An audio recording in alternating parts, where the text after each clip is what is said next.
I wanted to create something that my mom and I could do together that would still be fruitful. Because I could have just given her money, but that doesn't fix the source, right?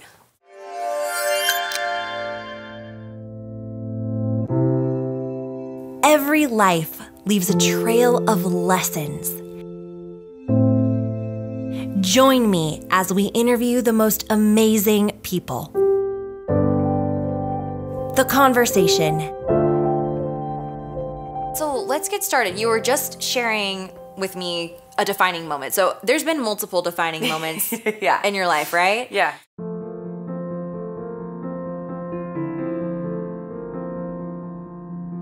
You know, one of the things I was thinking right when I actually messaged you, Yeah. I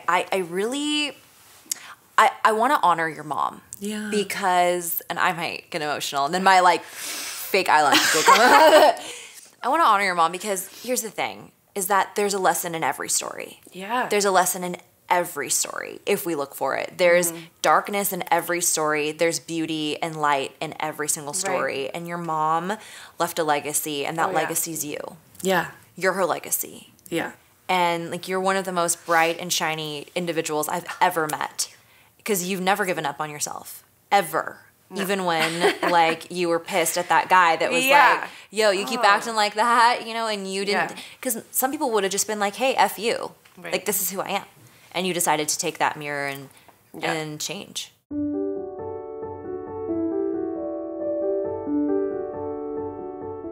So tell me about the cookies and how that came about. So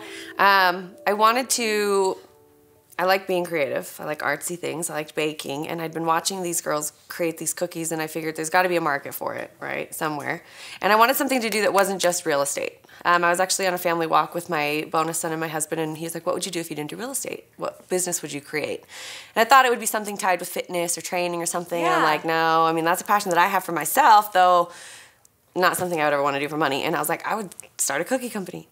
And neither of them had ever heard about my desire to do this. They're like, what? Okay. Oh, Kaysen asked you that? Kaysen and Alex were asking, we were talking about businesses. I think it was Alex asking, you know, what I would do if I didn't sell houses. So I was like, I would make and sell cookies, these elaborate, custom, beautiful cookies. So I wanted to create a business as well that I could give something for my mom to do, because at the time she wasn't working. She spent a lot of her time not working. I mean, she worked her tail off the whole time. She was raising us 3 kids. My dad was around, yes, and very helpful. But that's a lot of time. And so building her own career never really took a precedence there. So I wanted to have something that her and I could do together. It's not the healthiest, but it was time and something that could create money for her. So I bought everything that I needed to make a batch, and I gave it a go. And I tried it, and I took a class, Roro's Cookies. Shout out to Roro's Cookies. She taught a class in Eagle. I'd been secretly following her on Instagram for a couple months. Secretly? I didn't realize she was in Eagle. I just thought she was some famous cookier out in the US. Are you serious? And I saw they were hosting a cookie class. Wow. Like the paint nights that they do, but it's decorating cookies. And I'm like, get out. I'm going to go learn. Why not? You have to go learn. So I did it, and I became addicted to it. And so I bought everything I needed, made a batch of cookies. They happened to be for Mother's Day. So I made these cookies for my mom and passed them around to, you know, I had my mother-in-law, my stepmom as well. And they were a hit. I posted them on Facebook, and I think people could feel my passion behind it. And so people started ordering these custom cookies. And so now they... Like right away? Like right away. So now they order cookies, usually by a dozen or 2 dozen, usually for very special occasions. It's not like a row of Oreos. You're not going to eat 10 of them. It's like a couple bites of one. So it's more of it's like a nostalgic thing. Novelty gift, if you will. But I really wanted to create... It has special significance. Yeah. I wanted to create something that my mom and I could do together that would still be fruitful. Because I could have just given her money, but that doesn't fix the source, right? Yeah. That doesn't solve the root problem that was there. Yeah. So cookies, it's a special time for me because I was actually baking cookies at the time that I found out that she had passed away. And I left everything out on the counter, and so I was gone for a couple hours. And when I came home, I was able to just unplug and go straight back to baking. And so I just baked and baked and baked for the next couple days. And so now it's almost like a sentimental thing for me where I can unplug and just think. And I can think whatever I want. And it's my time, and it's still very productive. It's helpful. People are happy. Like the joy I get giving the cookies to the mom that's like, oh my gosh, my daughter's going to love these unicorns. I can't wait to give her these unicorns. And so then I'm like passing the happiness through these people, and then I get to see the post of the little girl. Yeah. And it's just, I don't know how to explain it.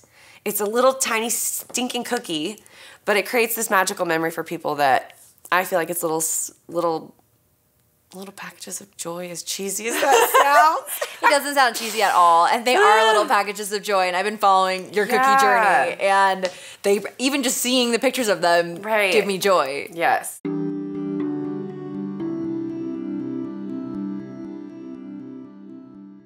So what do you wish that people knew about you, Tara? Oh, man. That I really, really, really want people to be happy. Yeah, you do. Like, I really do. And I really want people to make choices that will benefit their future and understand the value of that. Why does that mean so much to you? Because then they make other people happy, and angry people make more angry people. Like, anytime someone's angry, they're just hurt. Mm-hmm. Anytime someone does something bad or harmful, I feel like now I see right through the anger straight to the hurtness. And I'm like, oh, I just want you to heal. Mm-hmm. Because people don't need to react and hurt other people if they would heal themselves first. If I'm watching this, like if I'm out there and I hear angry people hurt others and it's just like the cycle that continues. Like like you said, heal yourself. Yeah. Which I think it goes back to building a home within. So how do you begin? Like where do you go? What's the first step? Yes. The first step is start communicating with yourself through journaling. I believe that is one of the first steps, because if you want to meet someone and learn how to interact with them yourself, I like that. You really have to meet them and hear what they have to say. And if you're sitting in silence for long enough, you might say or think things that you didn't otherwise allow.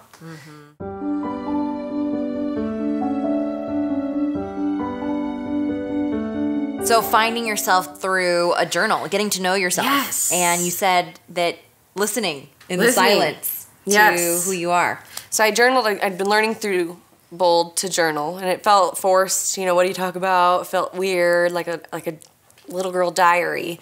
And it wasn't until my mom passed away that the journaling really hit home, because when my coach was asking me for outlets and what I was going to do, how was I going to cope with that? Because like you said, you'll get sick if you hold that stuff in. So she's like, just grab a blanket, prepare to cry your eyes out, and just take a pen and just write what comes out. And then do it again the next day and just write what comes out. It doesn't have to make sense. Nobody ever has to read it again. You can burn it later if you want. Yeah. And it was very, very, very interesting to see what ended up coming out. What came out? Oh my gosh. I mean, gratitude, sometimes anger, sometimes guilt, sometimes, a lot of guilt. A lot of guilt. I should have done this. I wish I could have done that. I could have done this better. And then I think about her and when she was here, and she would have been like, honey, you're amazing. Like, I love everything you're doing. Keep doing it. And she would want me to excel. And she was so proud of me. She was so, so, so proud of me. So oftentimes what I write to her is just gratitude for who she was. Because I've learned if she was who I wanted her to be, I wouldn't be who I am today. And her path and her soul had different desires. And I can't own that or expect that to change. And journaling really helped me release a lot of just the mystery of death. And when you feel more comfortable with death, you feel so much more alive. I love that. Journaling is what helped me get there. Yeah, that's awesome. Yeah. Journaling is rad. It's rad because you have a lot to say, and some people block it so much and they don't realize there's a higher shove self. Shove it down. Like, well, you want to say something? Like, you just be quiet. Right? Nothing even necessarily religious about it, but I believe there is a higher self, a higher version of you or someone that can give you messages or help bounce back your values or help you realize there's or clues. Just process. Yeah. Just process. And it's amazing how in journaling, you will see the anger, all of it, gratitude, passion, love, anger, guilt, it's all there. And it's a way to kind of move through that instead of just holding it into form. Right. It's a way of, like you said, recreating. Right. Having that time to release. Right. Well, checking in with yourself. If you have a fight with a friend, what do? You got to talk about it. Yeah. If you have a fight with your spouse, a coworker, you could ignore it. What happens if you ignore it? Right. It usually gets worse. The assumptions get worse. The subconscious gets worse. And thoughts can get pretty scary if they're not changed quickly or, reaffirmed by something better. So people should check in with themselves so much more, and unless you want to sit and talk in the mirror, which works too. Yeah, I guess that would work too, right? I've never done that. Just grab a pen. It's like grab some private time. Making the time for yourself is the biggest trick. Yeah. and then actually talking to yourself and letting yourself talk back. That's good. I can't remember what bold coach it was, but they said stop talking to yourself and start listening. And I thought that was really powerful. Yeah, that is powerful. You got a lot to say inside. Yes. You have to let it out and you have to realize you deserve to have a voice and that voice has some validity. If you write it out, you can actually make things happen and you can take control and change the situation. Awesome. Yeah. And so that was the first step, journaling. And then what's the second step? Journaling to identify what I wanted and then making a plan. The gap plan, right? Getting real with where I was. Everything, where I was spiritually, where I was financially, where I thought I was in my relationships, how I felt my health was, what kind of car was I driving. I graded myself on a scale, and then I identified where I wanted to be. That's and awesome. It took a while to decide where I wanted to be because we all have limiting beliefs, reasons that we might not deserve certain things or not to think very big. Right. And so I finally, I thought big. I was like, I want all these things. So realizing that it is a long life, and again, the power in one day.